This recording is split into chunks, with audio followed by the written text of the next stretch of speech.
Hello, this is Darrell Castle. I'm an attorney licensed to practice law in the state of Tennessee.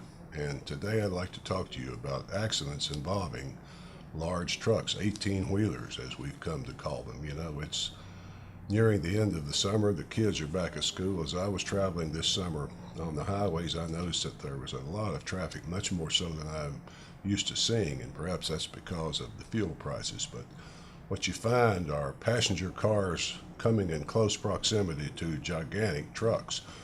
Why is an accident involving an 18-wheeler or a big truck worse than an accident involving a car? Well, because cars don't weigh 40 to 60,000 pounds. That's the primary reason. When you have an 18-wheeler following you down the highway and the driver falls asleep and crashes into the back of your car at 70 miles an hour, that's a very serious accident, folks. I can tell you that.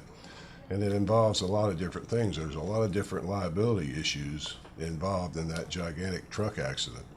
Who is liable for that accident? The driver, the trucking company? There may be even other parties involved. Today, a lot of trucks carry what we think of as shipping containers. You've seen them all. I mean, things are made in other countries like China, for example, in low-wage countries, and they're packed into these shipping containers, put on ships, shipped across the ocean to the United States, and then they're offloaded and loaded on trucks. And those trucks take them, the shipping containers, to different places. We've all seen them. Well, that brings into question whether that container company, even the shipping company, might somehow be liable for that accident. So it's not as easy as it looks. It's complicated.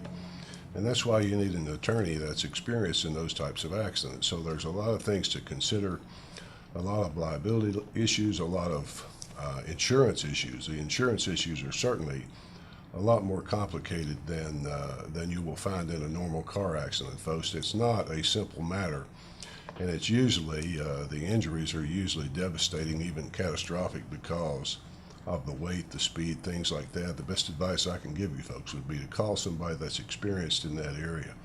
You'd be glad you did.